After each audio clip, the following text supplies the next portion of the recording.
ओम नमो भगवते वासुदेवाय। जय श्रीकृष्ण। राधे राधे। बंधुरा बला है जे श्रीमद् भागवत गीता शुधुमात्र एकटी धर्मेर जन्य नय, एटी पृथिवीर प्रतिटा मानुषेर पढ़ा एवं बोझा उचित जाते से व्यक्ति तार जीवने सुख शांति एवं साफल्य लाभ करते पारे। श्रीमद् भागवत गीताय मोट 18टी अध्याय रयेछे एवं एई 18टी अध्याये श्लोकेर संख्या प्राय 700। जे श्लोकगुली संस्कृत और शुद्ध बांगला भाषाय लेखा, ताई सबार पक्षे पढ़ा और बोझा एकटू कठिन हये पड़े।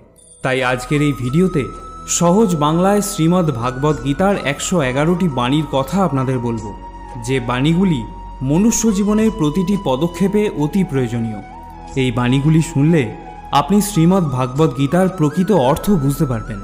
तबे भिडियो शुरू करार आगे जारा आमार एई चैनेले नतून भिडियो देखछेन तारा दया करे चैनलटिके सबस्क्राइब करबेन एबं यदि भिडियोटी शेष पर्यन्त देखे आपनादेर भालो लागे ताहले अवश्यई भिडियोते एकटी लाइक करते भुलबेन ना। ताहले चलुन देरी ना करे शुने नेওয়া যাক श्रीमद् भागवत गीतार अतीव प्रयोजनीय किछु कथा। भगवान श्रीकृष्ण बोलेছেন जे व्यक्तिर मध्य ज्ञानेर अभाव एवं ईश्वरे विश्वासेर अभाव रयेछे सेई व्यक्ति जीवने कखनो सुख और साफल्य लाभ करते पारे ना। के कि करछे, किभाबे करछे एवं केन करछे एसब थेके যত दूरे थाकबे ततई सुखे थाकबे। एकजन विवेकबान मानुषेर जखन आत्मसम्माने आघात लागे तखन सेई मानुषटिओ सम्पर्केर बंधन छिन्न करे देय। मोह बा टान तार ओपर अनुभव करो जार ओपर तोमार अधिकार रयेछे। जार ओपर तोमार अधिकार नेই तार ओपर मोह बा टान अनुभव कराई उचित नय। जारा अन्येर कष्ट बोझे, जादेर ममता आछे, जारा हृदय थेके शुद्ध, तारा এই जन्म मृत्यु चक्र थेके मुक्त हये जाय। तादेर आर जन्म निते हय ना। तोमार कर्मई तोमार आसल परिचय। कारण एक नामेर तो हजारों मानुष थाकते पारे। जा हवार थाके ता हयेई थाके, आर जा हवार नय ता कखनोई हय ना। এই দৃঢ়তা যদি তোমার মনেও থাকে তাহলে তোমায় কখনো দুশ্চিন্তা করতে হবে না। কর্ম এমন একটি ফসল যা একজন ব্যক্তিকে যে কোনো পরিস্থিতিতে কাটতেই হয়। তাই সর্বদা ভালো বীজ বপন করো যাতে ফসলটাও ভালোই হয়। সদা সন্দেহকারী ব্যক্তির প্রসন্নতা পাওয়া না এই জীবনে সম্ভব আর না অন্য জীবনে। তাই যারা অতিরিক্ত সন্দেহপ্রবণ তাদের খুশি করা বন্ধ করো। বস্তুর সম্পর্কে চিন্তা করে মানুষ তাদের প্রতি আসক্ত হয়ে পড়ে। এই কারণে তাদের মধ্যে কামনা বাসনা তৈরি হয় এবং কামনা বাসনা বিঘ্নিত হলেই ক্রোধের উৎপত্তি হয়। আর ভগবান বলেন রিপুদের মধ্যে সবথেকে ভয়ঙ্কর হলো এই ক্রোধ। যদি শারীরিক ও মানসিকভাবে সুস্থ থাকতে চাও তাহলে এই ক্রোধকে বর্জন করতে হবে। মৌন থাকা বা চুপ করে থাকা তার প্রতি আপনার শ্রেষ্ঠ উত্তর যে আপনার কথার মূল্য দেয় না। ভগবান শ্রীকৃষ্ণ অর্জুনকে বলেছিলেন, হে পার্থ, যাদের ভক্তিতে বিশ্বাস নেই তারা আমাকে লাভ করতে না পেরে এই জন্ম মৃত্যু চক্রে ঘুরতে থাকে, এই ভৌতিক জগতে বারংবার আসতেই থাকে। হে অর্জুন, যারা আমার পরম ভক্ত, যারা সর্বদা আমাকে স্মরণ করে, একক চিত্তে আমার উপাসনা করে, আমি স্বয়ং তাদের প্রত্যেকের কল্যাণের দায়িত্ব গ্রহণ করে থাকি। যতটা সম্ভব চুপ করে থাকাই ভালো, কারণ বেশি কথা মানুষকে সবথেকে বেশি অপরাধ করতে বাধ্য করায়। হাজারটা ভালো কাজ করার পরেও যদি তুমি একটা খারাপ কাজ করো তাহলে লোক শুধু তোমার খারাপ কাজটাই দেখবে। তাই লোকে কি বলবে তাতে কর্ণপাত করো না, নিজের কর্ম নিজে করে যাও। তুমি আজ যে কর্ম করছো তার ফল তুমি কাল অবশ্যই পাবে। আর আজ তোমার যা কিছু আছে তা তোমারই দ্বারা করা তোমার অতীতের কর্মের ফল।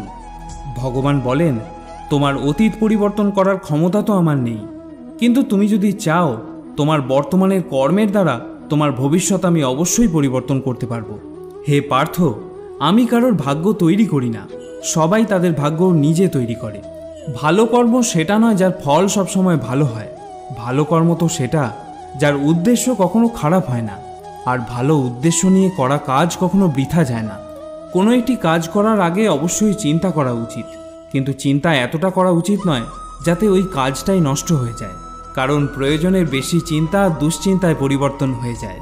হয় তুমি সময়ের সাথে বদলে যাও, না হলে সময়কে বদলাতে শেখো, কিন্তু ভাগ্যকে কখনো দোষারোপ করো না। যে কোনো পরিস্থিতিতে চলতে শেখো। অন্যের জীবনকে পরিপূর্ণভাবে অনুকরণ করার থেকে নিজের জীবনে অসম্পূর্ণভাবে বেঁচে থাকাও ভালো। এই সংসারে কোনো মানুষই সর্বগুণসম্পন্ন হয় না। তাই কিছু দোষ ত্রুটিকে নজর এড়িয়ে গিয়ে সম্পর্কগুলোকে বজায় রাখার চেষ্টা করো।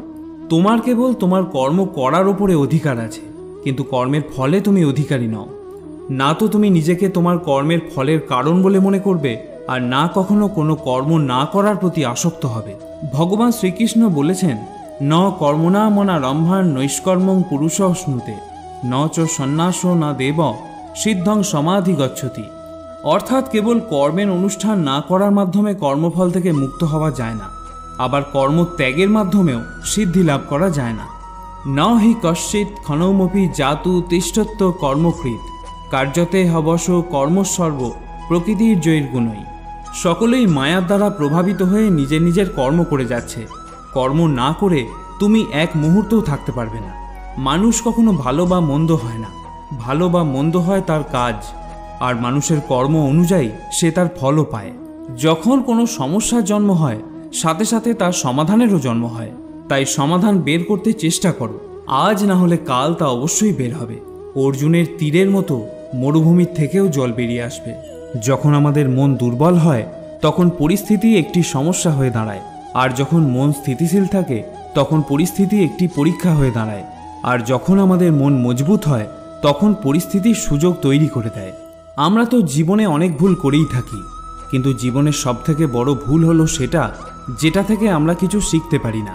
ভগবান শ্রীকৃষ্ণ অর্জুনকে বলেছিলেন, হে ভারতবংশী, দেহের মধ্যে থাকা জীবিতকে কখনো হত্যা করা যায় না, তাই কোনো জীবের জন্য তোমার দুঃখ করা উচিত নয়।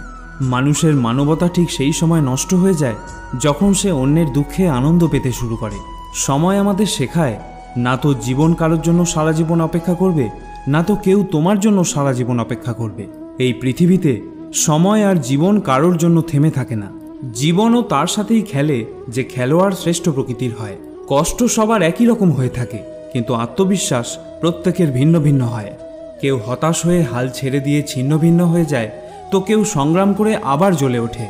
মানুষকে তার কর্মের সম্ভাব্য ফলাফলের দ্বারা প্রাপ্ত জয় পরাজয়, লাভ ক্ষতি, সুখ দুঃখ ইত্যাদি সম্ভাব্য পরিণতির কথা ভেবে চিন্তাগ্রস্ত হওয়া উচিত নয়। এই ধরাধামে মনুষ্য জীবন প্রাপ্ত হলে তাকে কর্ম করতেই হবে। শ্রীকৃষ্ণ ভগবান হয়েও এই কর্মের নিয়তি চক্র থেকে কখনো রেহাই পাননি। তিনি সারা জীবন কর্ম করে গেছেন। তাই তো তিনি অর্জুনকে বলেছিলেন, ন মে পার্থাস্তি কর্তব্যং ত্রিষু লোকেষু কিঞ্চন নানা ব্যাপ্তম ব্যাপ্তব্যং বর্ত এবচ কর্মণি। হে পার্থ, এই ত্রিজগতে আমার কিছুই কর্তব্য নেই, আমার অপ্রাপ্তও কিছু নেই এবং প্রাপ্তব্যও কিছু নেই, তবুও আমি কর্ম করে যাচ্ছি। কারণ আমি যদি অনলস হয়ে কর্তব্য কর্মে প্রবৃত্ত না হই, তাহলে আমাকে অনুকরণ করে সমগ্র মনুষ্যজাতি তাদের কর্মও ত্যাগ করবে। যদি তুমি তোমার ভুল থেকে কিছু শিখতে পারো, তাহলে সেই ভুলগুলি হবে তোমার ওপরে ওঠার সিঁড়ি।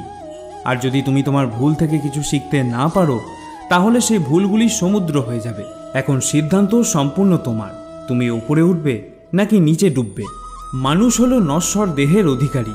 মানুষ যেমন পুরাতন বস্ত্র পরিত্যাগ করে নতুন বস্ত্র পরিধান করে, ঠিক তেমনি আত্মাও পুরনো অসার শরীর ত্যাগ করে নতুন এক ভৌতিক শরীর ধারণ করে।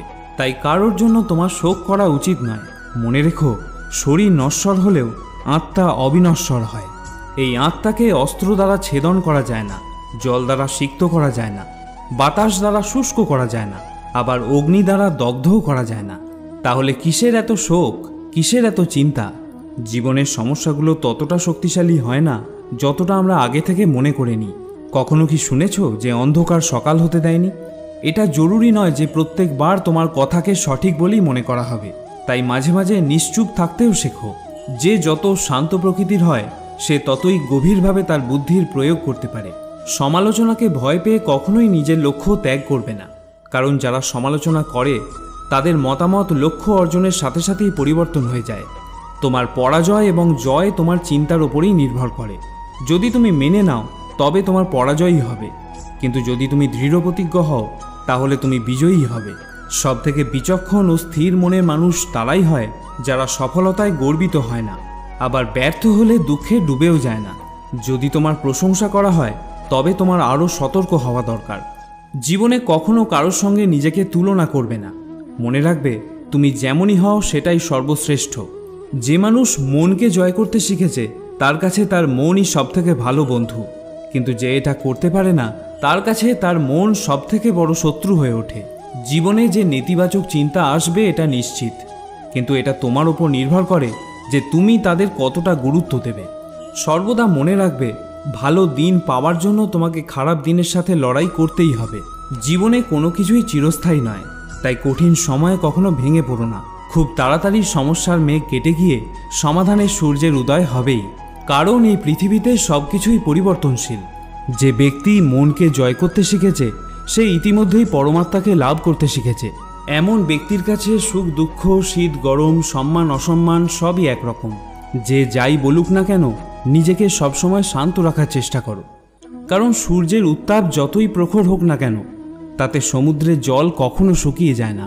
জলে ভাসমান নৌকা যেমন ঝড়ের আঘাতে নিজের লক্ষ্য থেকে দূরে সরে যায়, ঠিক সেরকমই অতিরিক্ত আনন্দ মানুষকে ভুল পথে চালিত করে। ভগবান শ্রীকৃষ্ণ অর্জুনকে বলেছিলেন, হে অর্জুন, একজন ব্যক্তি যা ইচ্ছা তাই হতে পারে যদি সে অবিরত বিশ্বাসের সঙ্গে কাঙ্ক্ষিত জিনিসের ওপর ধ্যান করে। আমাদের অতীত এবং ভবিষ্যতের কথা চিন্তা করে সময় নষ্ট করা উচিত নয়, কারণ যা হওয়ার তা তো হবেই, যা হয় ভালোর জন্যই হয়। তাই অতীত ও ভবিষ্যতের চিন্তা না করে বর্তমানেই বাঁচতে শেখা উচিত। পরিবর্তনই হলো সংসারের নিয়ম, এখানে সমস্ত কিছুই পরিবর্তনশীল। তাই সুখ দুঃখ, লাভ ক্ষতি, জয় পরাজয়, মান অপমান ইত্যাদির মধ্যে একটি স্থানে অবস্থিত থেকে জীবনকে উপভোগ করা উচিত। নিজের রাগকে নিয়ন্ত্রণ করতে শেখো, কারণ রাগের ফলে ভ্রম সৃষ্টি হয়। এই ভ্রম বুদ্ধিকে বিচলিত করে তোলে, এর ফলে বুদ্ধির নাশ হয়, ব্যক্তি পতনের দিকে অগ্রসর হতে শুরু করে। রাগ, কামনা বাসনা, ভয় এগুলি হলো আমাদের পরম শত্রু। যে কোনো কাজ করার আগে বিচার করো। আমরা যে কর্মই করি না কেন তার ফল আমাদেরকেই ভোগ করতে হয়, তাই কর্ম করার আগে বিচার করা উচিত। ভগবান শ্রীকৃষ্ণ অর্জুনকে বলেছিলেন, ব্রহ্মণ্যাধায় কর্মাণি সঙ্গম তক্তা করতি য লিপ্পতে ন স পাপে ন পদ্মপত্র মিবাম্ভসা। যিনি সমস্ত কর্মের ফল পরমেশ্বর ভগবানকে অর্পণ করে দিয়ে অনাসক্ত হয়ে কর্ম করেন, কোনো পাপ তাকে কখনো স্পর্শ করতে পারে না। ঠিক যেমন জল কখনো পদ্মপাতাকে স্পর্শ করতে পারে না। নিজেকে কখনো দুর্বল মনে করো না, পড়ে গেলে ওঠার চেষ্টা করো, লড়াই করো, পূর্ণ নিষ্ঠার সাথে তোমার দায়িত্ব পালন করো, বাকি সব কিছু আমার উপর ছেড়ে দাও। তোমার দুঃখ কষ্টের জন্য কখনো পৃথিবীকে দোষারোপ করো না, নিজের মনকে বোঝাও। তোমার মনের পরিবর্তন ঘটলে সমস্ত দুঃখ কষ্টেরও পরিসমাপ্তি ঘটবে। তোমার নিজের ইচ্ছার শক্তির মাধ্যমে নিজেকে নতুন আকার প্রদান করো। কখনো নিজেকে নিজের ইচ্ছার দ্বারা অপমানিত করো না। মনে রাখবে, ইচ্ছা তোমার পরম বন্ধু হতে পারে, আবার পরম শত্রুও হতে পারে। সময় কখনো একরকম থাকতে পারে না। যারা অকারণে অন্যকে দুঃখ দেয় তাদেরকেও একদিন দুঃখ পেতেই হয়। ধৈর্য ধরো। জীবনের সবথেকে ভালো দিন দেখার জন্য তোমাকে সবথেকে খারাপ দিনের মধ্যে দিয়েই যেতে হবে। কান্না থামাও, নিজেই নিজের সমস্যার সাথে লড়াই করতে শেখো, কারণ যারা সঙ্গ দেয় তারাও শ্মশান পর্যন্তই সঙ্গ দিতে পারে, কিন্তু তার পরে নয়। সময় যখন বিচার করে তখন সাক্ষীর প্রয়োজন পড়ে না। তোমার বিশ্বাস একটা পাহাড়কেও নড়াতে পারে, কিন্তু তোমার মনের সন্দেহ একটা পাহাড়কে তুলে দাঁড় করাতে পারে না। অহংকার আর সংস্কারের মধ্যে অনেক বড় পার্থক্য থাকে। অহংকার অন্যের মাথা নত করে খুশি হয়, কিন্তু সংস্কার নিজে মাথা নত করে খুশি হয়। যখন পরিবারের সদস্যদের অপ্রীতিকর মনে হয় এবং অপরিচিতদের নিজের লোক বলে মনে হয়, তখন বুঝে নেবে তোমার ধ্বংসের সময় শুরু হয়ে গিয়েছে। তুমি কি লক্ষ্য করেছ, রেগে গিয়ে চিৎকার করতে বেশি শক্তির প্রয়োজন হয় না, কিন্তু চুপ করে থাকতে অনেক বেশি শক্তির প্রয়োজন হয়। যদি কেউ আমাকে প্রশ্ন করে পরিশ্রম ছাড়া সফল হওয়ার উপায় কি, তাহলে আমি তাকে বলবো, যেখানে পরিশ্রম নেই সেখানে সফল হওয়ার স্বপ্ন দেখাই বৃথা। তোমার শত্রুকে ধ্বংস করার ফন্দি না বানিয়ে শত্রু তৈরি হওয়ার পিছনের কারণগুলোকে ধ্বংস করো। জ্ঞানী মানুষ তৈরি করার জন্য যদি কোনো বই লেখা হয়, তাহলে সততাই হবে তার প্রথম অধ্যায়ে। মনে রেখো, একজন সফল ব্যক্তিকে জীবনসঙ্গী করার মধ্যে কোনো সফলতা নেই, বরং একজন পরিশ্রমী মানুষের মনোবল বাড়িয়ে তার সাফল্যের সঙ্গী হওয়াই প্রকৃত সফলতা। অন্যের জীবনে নিজের স্থান খোঁজা বন্ধ করে দাও। বিশ্বাস করো, এতে তোমার জীবন অনেক শান্তিপূর্ণ হবে। সময় খুবই শক্তিশালী হয়, যা যে কোনো জিনিসকে বদলে দিতে পারে, সেটা ব্যক্তি হোক বা সম্পর্ক। একটা ভুল মানুষকে অনেক কষ্ট দেয়, কিন্তু এরকম কিছু কিছু ভুল থাকে যা মানুষকে ভবিষ্যতে হাজারটা ভুল করার থেকেও বাঁচায়। যে আঘাত থেকে রক্ত বের হয় না, বুঝে নিও সেই আঘাত কোনো আপনজনই দিয়েছে। বিজয়ের আনন্দও তো তখন পাওয়া যায় যখন সবাই তোমার হারের প্রতীক্ষায় থাকে। সব দুঃখ কেটে যাবার পরই মন প্রসন্ন হয়, এটা সম্পূর্ণ ভুল ধারণা। মন প্রসন্ন হলে তবেই সব দুঃখ দূর হয়। যদি প্রয়োজনের থেকে অতিরিক্ত কিছু হয়ে যায় তাহলে তা শুধু ক্ষতিই করে, সেটা প্রেম হোক বা অহংকার। এটা ভুল ধারণা যে রাবণ শুধুমাত্র অহংকারের জন্যই মরেছিল। যখন শত্রু ঘরে থাকে তখন মৃত্যু শুধু অহংকারের জন্য নয়, বরং সেই ব্যক্তির ওপর ভরসা করলেও হতে পারে। পরিবার বা সমাজ দুটোই ধ্বংসের পথে চলে যায় যখন জ্ঞানী ব্যক্তিরা নীরবতা পালন করে আর অজ্ঞানীরা চিৎকার করতে থাকে। হে অর্জুন, যে ব্যক্তি পূর্ণ বিশ্বাসের সাথে কোনো দেবতার পূজা করতে চায়, আমি সেই দেবতার প্রতি তার বিশ্বাস দৃঢ় করে দিই। তুমি ফিরে যেতে পারবে না, আবার শুরুকে পরিবর্তন করতেও পারবে না, কিন্তু তুমি যেখানে আছো সেখান থেকে শুরু করতে পারবে, আর এইভাবে নিজের ভবিষ্যৎকে পরিবর্তন করতেও পারবে।